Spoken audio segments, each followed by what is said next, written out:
మహావాస్తు ప్రేక్షకులకు నమస్కారం అండి. ఈరోజు మనము మాట్లాడబోయే టాపిక్ వచ్చేసి ఈ ద్వారానికి ఎదురుగా వీధి పోటు వస్తే ఏమైనా జరుగుతుందా అని ఓ మిత్రుడు మొన్న అడిగాడు. దానికి నేను ఈరోజు సమాధానం వివరిస్తున్నాను. ఈ వీధి పోటు అనేది ద్వారానికే కాదండి, మన ఇంటికి కూడా రాకుండా చూసుకోవాలి.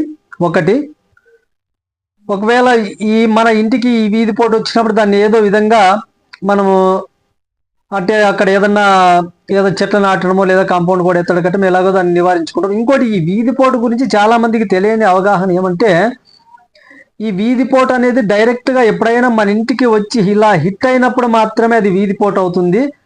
అలా కాకుండా ఈ మధ్యలో రోడ్డు ఒకటి వచ్చి ఆ రోడ్డుకి అవతల పక్కన మనకి వీధి వస్తుందంటే దాన్ని అంతగా మనం వీధి పోటుగా పరిగణించాల్సిన అవసరం లేదు. ఇది బాగా గుర్తుపెట్టుకోండి. చాలా మంది తెలియక మా ఇంటికి వీధి పోటు వస్తుందండి, ఇది ఎలా ఉంది, దీన్ని ఎలా చేయాలని చాలా మంది బాధపడుతూ నాకు పాపం ఫోన్ చేస్తుంటారు. కాబట్టి మీరైతే మీరు బాధపడద్దని చెప్తున్నాను. ఎందుకంటే వీధి ఎప్పుడైనా సరే డైరెక్ట్గా మన ఇంటికి వచ్చి ఆగిపోయినప్పుడు మాత్రమే అది వీధి పోటు అవుతుంది. అంతేగాని దాని గురించి మళ్ళీ మీరు ఎక్కువ సఫర్ కావద్దని చెప్తున్నాను. ఇంకొకటి, వీధికి ఎదురుగా సింహద్వారం పెడితే ఏమైనా జరుగుతుందా అని అడిగాడు. ఇది చాలా నష్టం జరుగుతుందండి. వీధికి ఎదురుగా సింహద్వారానికి ఎదురుగా వీధి కానీ, కరెంటు స్తంభం కానీ, లేదా పెద్ద వృక్షాలు కానీ, లేదా ఎదురింటి కోణాలు కానీ, ఇవి ఏవైనా సరే మన ఇంటి సింహద్వారానికి ఎదురుగా ఉన్నప్పుడు వీటి నుంచి చాలా పరిణామాలను మనం ఎదుర్కోవాల్సి వస్తుంది.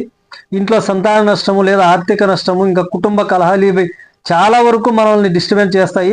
ఇది చాలా దోషమని నేను చెప్తున్నాను అండి. ఈ సింహద్వారానికి ఎదురుగా మాత్రం ఎప్పుడు కూడా ఆ సింహద్వారం దాటితేనే సంపు కానీ, లేదా బోరు కానీ, ఇంకా ఈ కరెంటు స్తంభం ఇలాంటివి మాత్రము ఎప్పుడు కూడా మీరు రాకోకుండానే మీ ఇంటికి సింహద్వారం పెట్టుకోవాలని నేను పదే పదే చెప్తూ ఉంటాను. ఇంకొక వీడియోలో కూడా చెప్పాను ఇదే మాటే. కాబట్టి మీరు దీంట్లో ఎప్పుడైనా సరే వీధికి మాత్రం ఎదురుగా సింహద్వారం లేకుండా చేసుకోండి. ఇప్పటికే కట్టిన వాళ్ళైతే మాత్రం మీరు ద్వారం ఖచ్చితంగా మార్చుకోవాల్సి ఉంటుంది. ఇంకా దీనికి రెమెడీ అయితే ఏం లేదు. ఎందుకంటే వీధిని మార్చలేము కాబట్టి మనం ఏమన్నా ద్వారాన్ని మార్చుకునే అవకాశం ఉంటే మాత్రం ద్వారాన్ని మార్చుకునే ప్రయత్నం చేయండి. అంతేగాని దీనికైతే మాత్రం ఖచ్చితంగా వీధి పోటు వర్తిస్తుందండి. దీని నుంచి మనం చాలా ఆపదల్ని, కష్ట నష్టాలను ఎదుర్కోవాల్సి వస్తుంది. ఇది బాగా గమనించుకోగలని మనం చేసుకుంటూ మీ Jagadish. Thank you so much.